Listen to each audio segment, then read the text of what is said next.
Boa noite. Estou entrando. Vou esperar vocês. Enquanto isso, vou colocar aqui o tema da nossa live de hoje.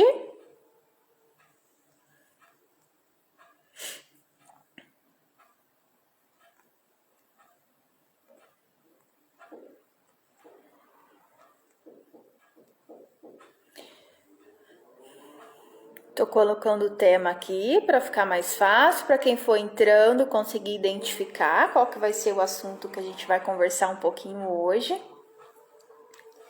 Boa noite para quem está chegando.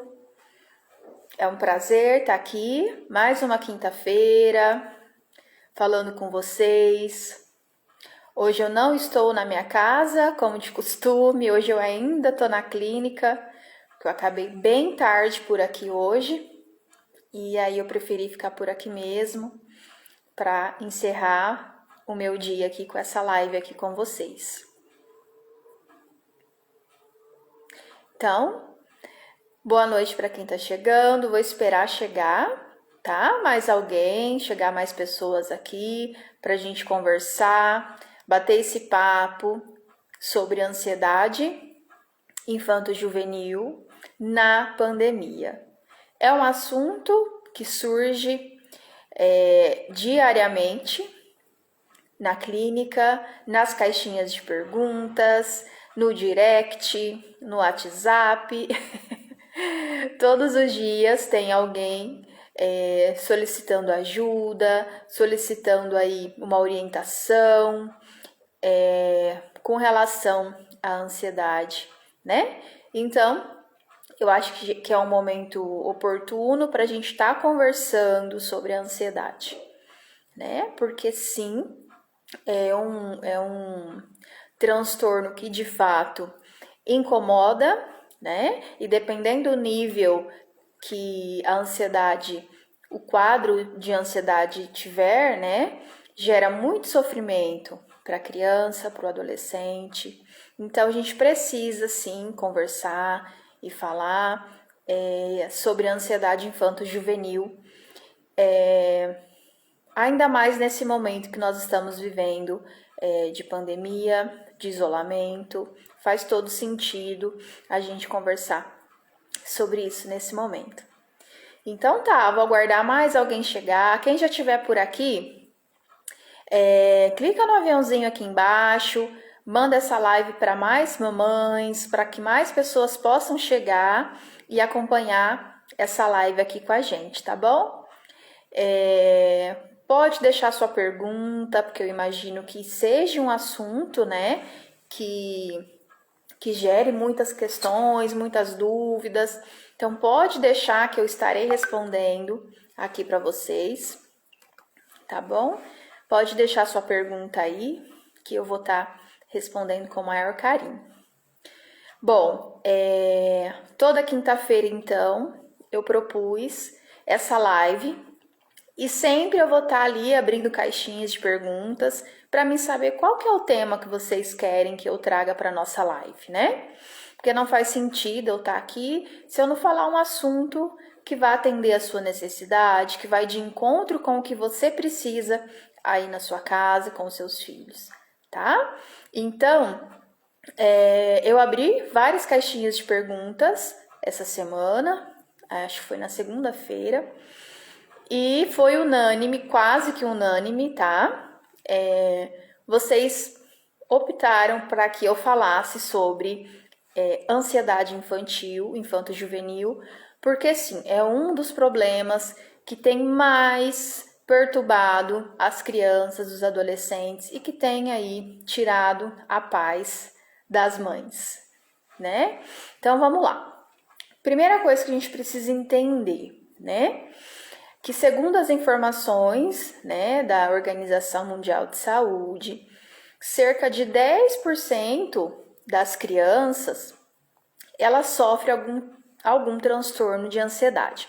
Porque sim, o transtorno de ansiedade, ele não não existe só um tipo de transtorno de ansiedade. tá? Existem vários tipos de transtorno de ansiedade, tá? Mas que isso não vai ser falado aqui hoje, porque eu entendo que já é conteúdo para uma outra live, tá?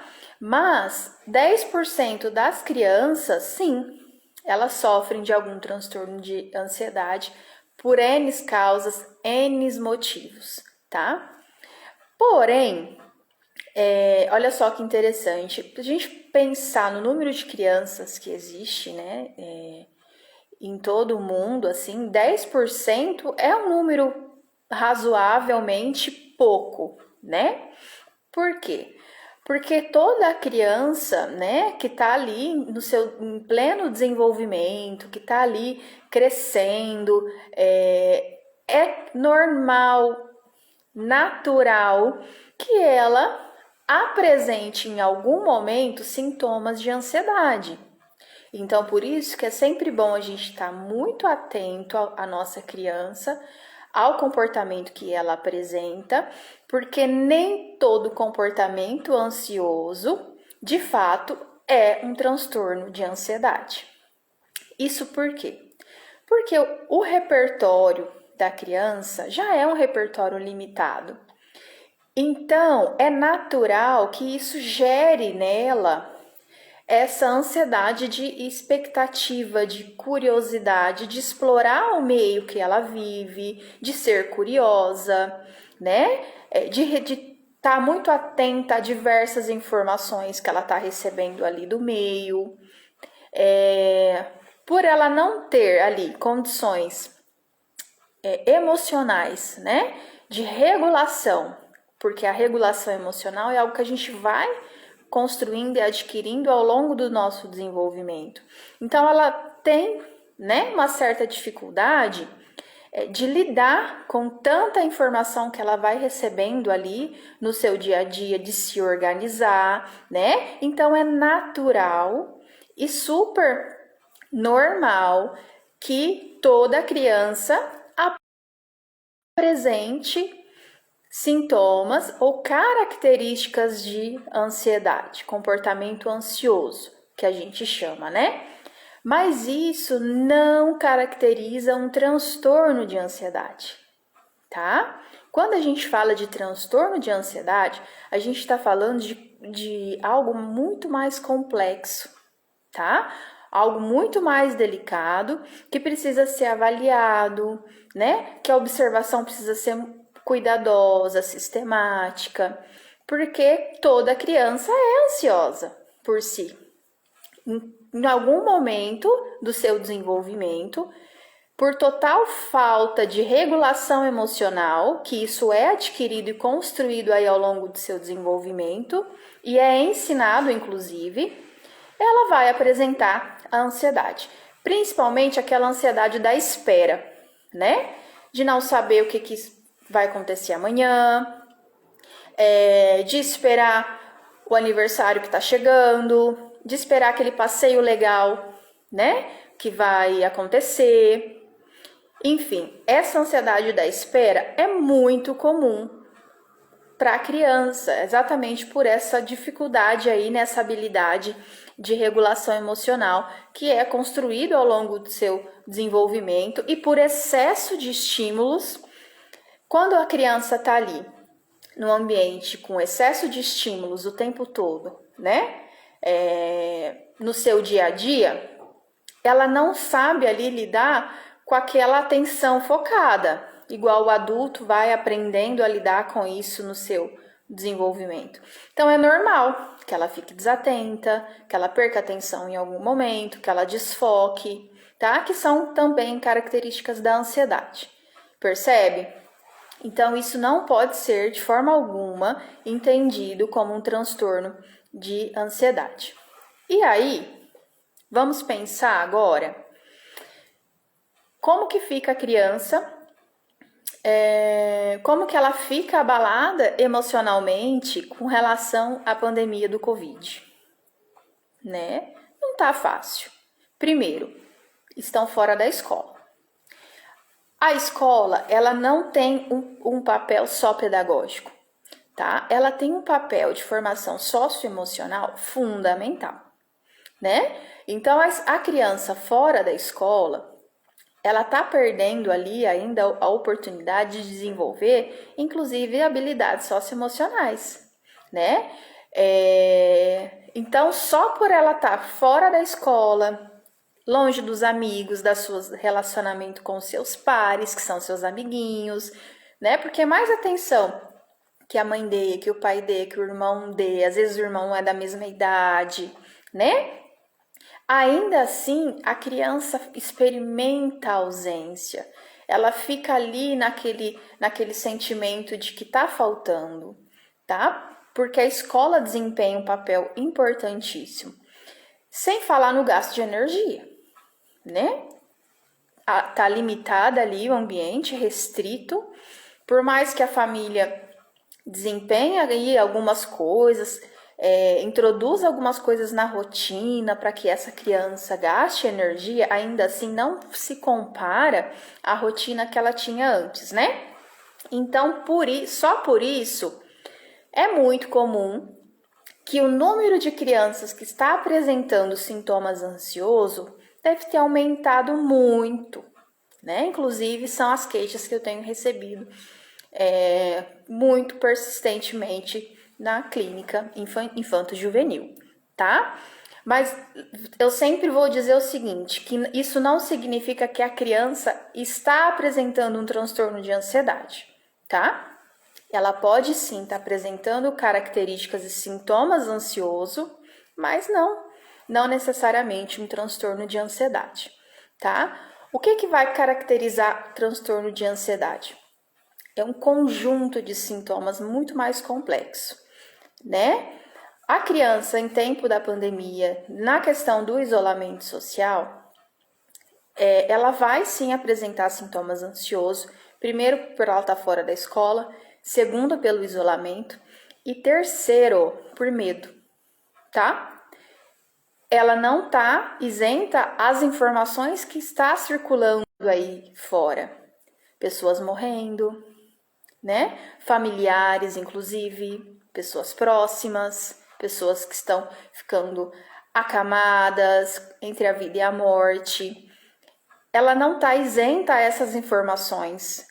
Então, essa falta de esperança, essa falta não é nem de esperança, essa falta de perspectiva de quando isso vai acabar, quando as coisas vão voltar ao normal, e a criança precisa disso, né? Ela precisa dessa rotina, dela saber como vai ser o amanhã, dela saber o que vai acontecer no dia seguinte, porque é isso que vai regulando a criança emocionalmente. É isso que vai dando sustentação para que ela desenvolva no ambiente seguro. E a gente se encontrou no verdadeiro caos, né? E aí com a criança não é diferente. Claro que ela vai se desestabilizar e aí ela vai sim apresentar sintomas aí de ansiedade. Então, qual que é a minha orientação? Observação. Observar o quanto essa criança está ansiosa, quais são os comportamentos que ela tem apresentado e, mais do que isso, o quanto esses sintomas têm afetado a sua rotina, o seu cotidiano e o quanto isso tem gerado sofrimento para ela, tá? Uma vez que ansiedade ela é normal nas crianças, ela deixa de ser normal, tá? Quando isso afeta de maneira significativa o cotidiano dela, a sua rotina, e isso está gerando nela um sofrimento extremo, tá? Então, essa é a dica fundamental. E aí, ainda falando, né, dessa questão da ansiedade ela ser normal, a gente consegue identificar a ansiedade com uma facilidade maior com as crianças ali entre 7 a 12 anos. Por quê? Porque ela já começa a ter ali uma compreensão, uma consciência ali de situações sociais, né? Ou seja, inserção na escola, alfabetização, relacionamento com os professores. É nessa fase aí dos 7 que a gente já começa, que ela já passou da primeira infância, né, do 0 a 6. É nessa fase aí dos 7 aos 12 anos, que é uma fase de transição, inclusive emocional e cognitiva, que ela já tem uma dimensão, né, do que é de fato socializar, se relacionar com os amigos, porque até então isso era feito meio que no automático, de uma maneira ali sem intenção, né? Depois do 7 que a criança já vê uma intenção em socializar nos seus relacionamentos. É uma fase ali muito presente, onde as interações sociais com os colegas, com os professores, enfim, acontece, né? E nessa situação, nessa fase então dos 7 aos 12 anos, é onde começa a surgir os medos mais no sentido de excessivos mesmo, né? Os medos excessivos com relação aos relacionamentos sociais, que é onde também aparece a existência de bullying, né? É nessa fase aí dos 7 aos 12 anos que a criança já tem uma consciência de que ela pode ali estar sendo rejeitada, né? De que ela pode estar sofrendo um bullying. E aí, então, ainda falando do medo, né? O medo, então, ele é uma das causas, se não for a maior, é uma das causas principais que faz a criança desenvolver uma ansiedade, tá? E o medo, ele é construído aí ao longo do seu desenvolvimento, ele fica mais forte aí na idade dos 7 aos 12 anos, porém, com a pandemia, isso se tornou alarmante, tá? Então, uma criança, ela pode sim já ter ali indícios de ser uma criança ansiosa, de ser uma criança que tá ali já dando sinais de medos exagerados, e com a pandemia isso veio a intensificar, tá? Uma criança, então, que já tinha sinais de ansiedade, que já dava sinais de medo, o que aconteceu com a pandemia, com o isolamento social? Agravou, tá? Então, quando uma criança ela chega para um tratamento agora de ansiedade, ela não ficou ansiosa agora, né? Ela já estava dando indícios. E aí, com a pandemia, com o isolamento social, ela ficou sem possibilidades, né, de válvulas de escape, de lidar com as suas emoções.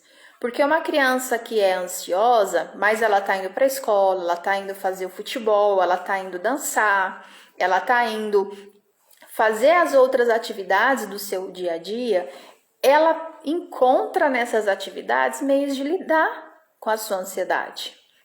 Aí, de repente, ela se vê trancada em 4 paredes, tá? Então, é nesse momento que o que já estava dando sinais ali de ansiedade começa a se agravar, e aí é onde os pais precisam ficar em alerta. Bom, e aí?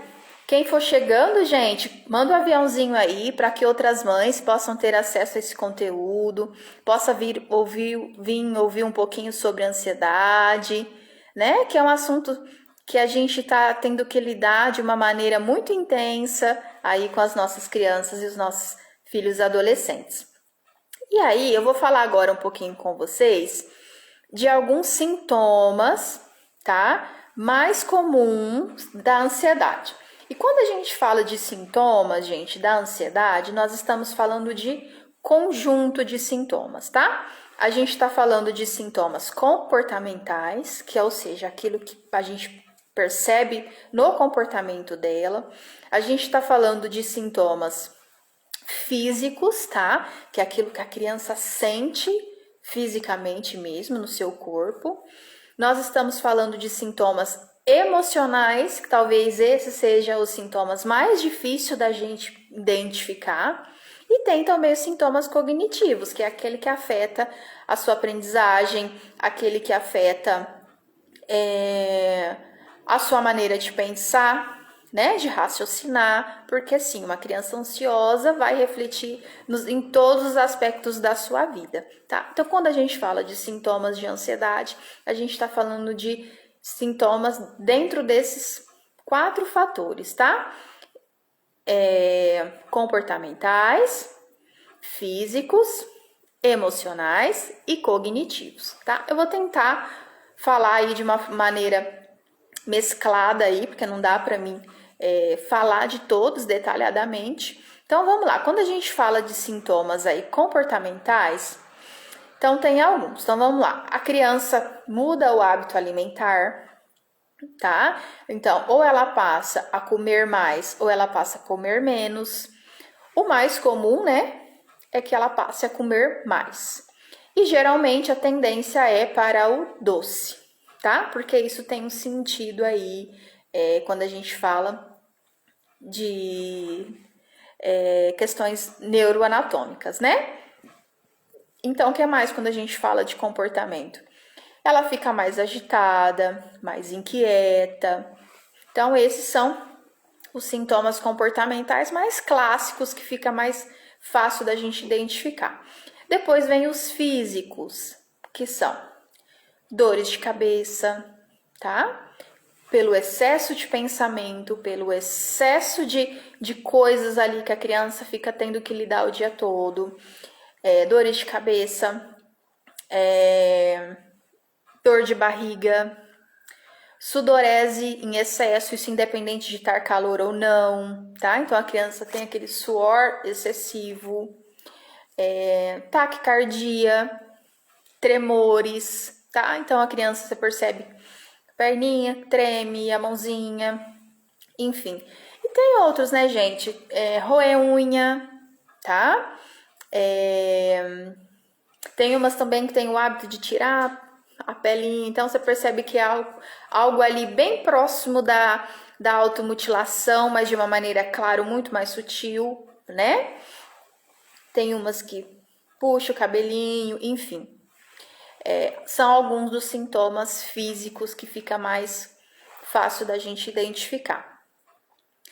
E aí tem também, quando a gente fala aí mais de sintomas no sentido emocional, que são os mais difíceis da gente identificar, porque muitas vezes a criança não fala, tá? Pesadelo recorrente, sono perturbador, então aquela criança que tem dificuldade para dormir, dorme pouco, né? Pede para dormir com os pais com muita frequência. Que mais? Isolamento, tá? Então aquela criança que perde o desejo de socializar, perde o desejo de se comunicar, de estar com outras crianças, de estar ali com a família, tá? Fobias, que aí tá mais relacionada a essa questão dos medos, né? Perda de vontade de realizar atividades, brincadeiras que antes gostava muito, aí agora ela deixa de gostar, né, de realizar essas atividades. E a gente percebe também uma tristeza na criança, porque sim, a ansiedade ela gera sofrimento. E se ela gera sofrimento, é claro que isso vai afetar o humor dela, tá? Então ela vai apresentar uma tristeza, uma apreensão constante. Então você percebe que aquela criança que está atenta o tempo todo, por quê? Porque ela fica com esse pensamento pessimista de que algo ruim vai acontecer, tá? Então isso também fica muito perceptível. E uma outra coisa também, problemas digestivos, né? Então você percebe que não tem um único sintoma. Então jamais eu posso falar que uma criança é ansiosa porque ela não dorme, tá? Eu não posso falar que uma criança é ansiosa porque ela tem medo do escuro ou porque ela rói a unha, tá? Jamais um sintoma isolado pode ser determinado, pode ser considerado um transtorno de ansiedade, tá? O que vai determinar o transtorno de ansiedade é o conjunto desses 4 fatores. Então, ela tem que apresentar um sintoma comportamental, ela tem que apresentar sintomas cognitivos, ela tem que apresentar sintomas emocionais e sintomas físicos, tá? Um outro sintoma físico também muito comum é a falta de ar, né? Que aí é quando a ansiedade já tá num nível aí, com certeza, mais grave. Bom, lembrando que a ansiedade, quando ela chega num nível mais grave, a criança pode apresentar, inclusive, algumas crises, né, de ansiedade, isso é muito comum, né? E aí, às vezes, é nesse momento que acontece a crise, que a família, então, toma consciência, tem um entendimento de quão grave tá a ansiedade daquela criança. A ansiedade, ela não é tratada de uma maneira isoladamente, dependendo do nível, da gravidade que tá essa ansiedade, tá? Se for uma ansiedade um transtorno de ansiedade, tá, gente? Lembrando que eu tô falando aqui de transtorno de ansiedade. Quando a gente percebe que é uma ansiedade que tá facilmente, que dá para ser facilmente manejada só com a psicoterapia, a gente faz o manejo só com a psicoterapia. Mas se a gente percebe que aquilo tá gerando sim um sofrimento extremo, que aquela criança tá em grande sofrimento, que só o manejo clínico, o manejo com a família, né, que tá ali o tempo todo trabalhando junto com o psicólogo, trabalhando junto ali com a psicoterapia, ok, a gente entende que aquilo vai gerar mudança e aquilo vai gerar ali uma melhora para a criança e para o adolescente. Mas tem casos, principalmente no adolescente, no jovem adulto, né, que só a psicoterapia de fato não vai resolver, tá? Que precisa sim de uma intervenção medicamentosa, que precisa de um acompanhamento psiquiátrico, tá? Quando a gente entende que a situação tá mais grave. Porque quando a situação tá mais grave, o que acontece? Ela vem as comorbidades. A criança, tô falando do adolescente, do jovem adulto, ele não fica só ansioso, tá? Ele desenvolve fobia, ele desenvolve humor deprimido, ele pode desenvolver uma síndrome do pânico, tá? Que aí são os outros transtornos associados. E também o TDAH, que é o mais comum. Quando aí a gente percebe que a ansiedade daquela criança tá ali algo mais grave, tá? Então, agora, né, eu vou dar algumas maneiras de você, família, de você mãe, de você pai, de como que você pode suavizar a ansiedade da sua criança, dos seus filhos, né? Se você percebe que essa ansiedade é algo que você pode aí manejar aí no seu dia a dia, né? Dentro aí da sua rotina. Primeiro, fazer com que a criança tenha total entendimento e noção real do que está acontecendo atualmente. Não deixar ela ficar perdida, ela ficar buscando informações por ela, porque isso vai gerar mais ansiedade nela, tá? Então, informar para o seu filho a respeito do que nós estamos vivendo, das medidas que estão sendo tomadas, dá para ela esperança, né? Segurança, pensamentos ali positivo, né? Falas afirmativas ali para que ela se sinta segura e não fique ali gerando nela desesperança, angústia. Então, é muito importante que a família, de fato, comunique, informe a criança sobre o que está acontecendo, porque senão ela por si só fantasia coisas que são irreais e ela faz disso algo muito maior, tá? Ou ela busca informações, e a gente sabe que a internet é terra de ninguém, tá cheia de informações erradas e isso pode gerar nela muito mais ansiedade, tá? Então, e tentar viver de uma maneira mais normal possível. Não ficar gerando na criança aquela ideia assim, quando a pandemia passar, a gente faz isso. Quando a pandemia passar, a gente vai em tal lugar. Mas quando a pandemia passar, vai ser diferente, né? Não ficar fazendo a criança criar expectativa de coisas quando a pandemia passar. Que a gente nem sabe quando vai passar. A gente sabe que está próximo, né? A gente sabe que está próximo da pandemia passar. Mas então tentar trazer a maior normalidade possível para o dia a dia da criança. Fazer coisas que é possível. O que é possível ser feito hoje, independente de pandemia, faça.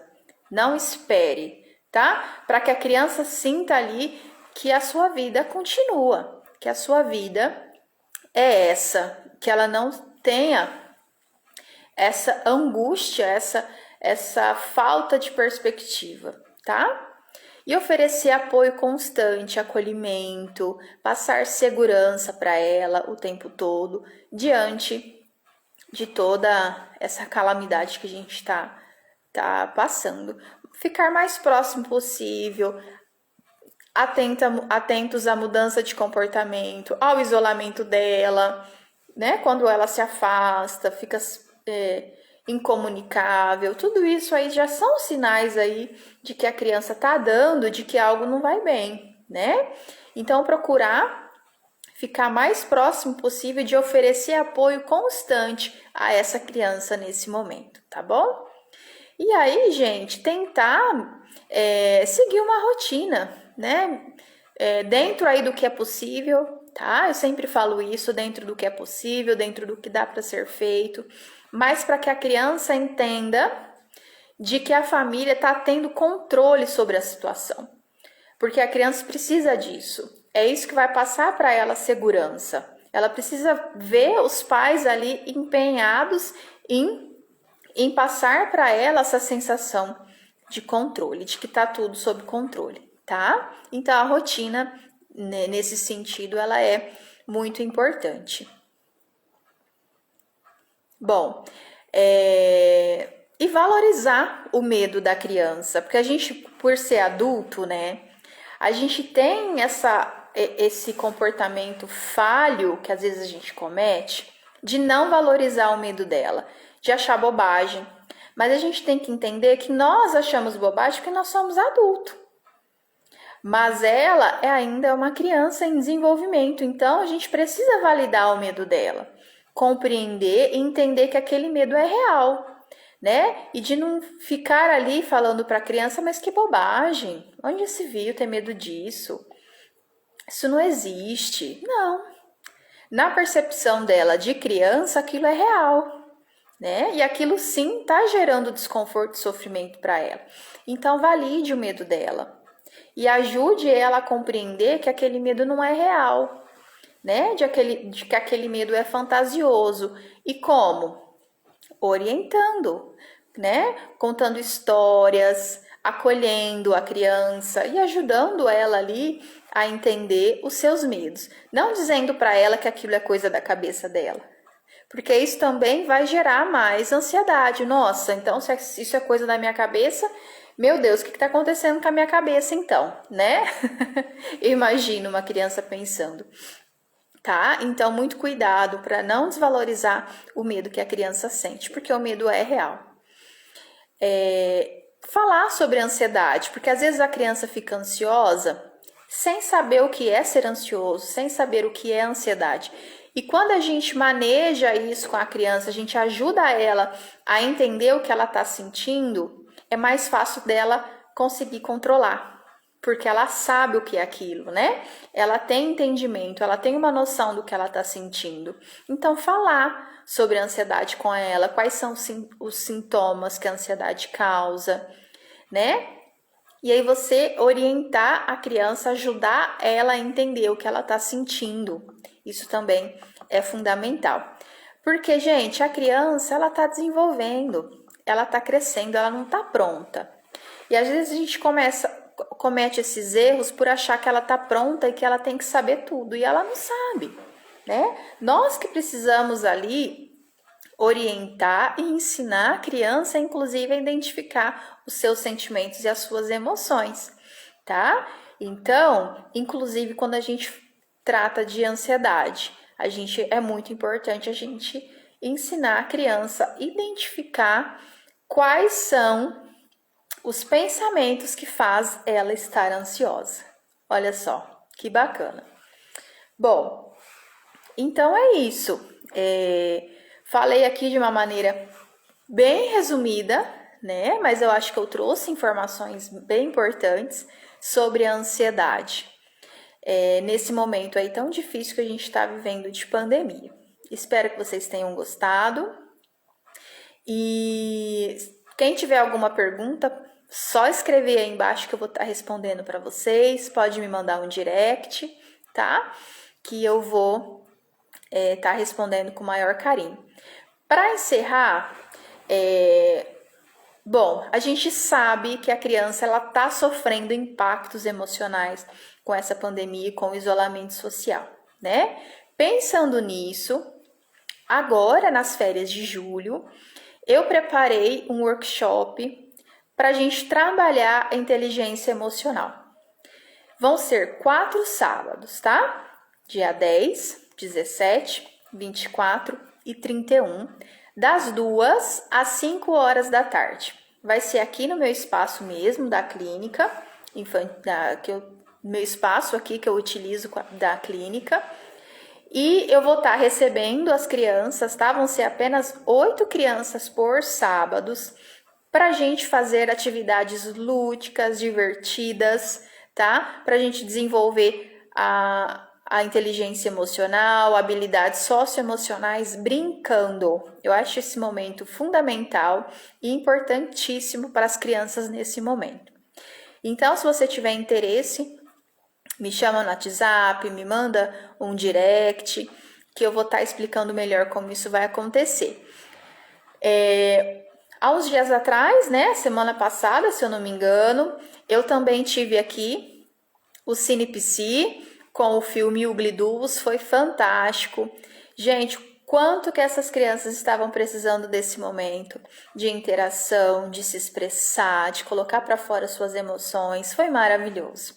Então eu tenho certeza que esse workshop de férias também vai ser muito especial e muito necessário nesse momento aí que as crianças estão sendo tão afetadas emocionalmente, tá? Então, fico à disposição para tirar sua dúvida, caso você tenha interesse de saber mais sobre como vai funcionar esse workshop de férias, tá? Vão ser 4 sábados, então. Vai ser dia 10, dia 17, dia 24 e dia 31 de julho.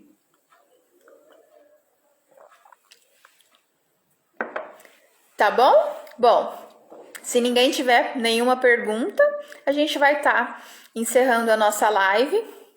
Lembrando que no começo da semana eu abro a caixinha de perguntas novamente para mim saber aí quais são os interesses de vocês para a próxima live.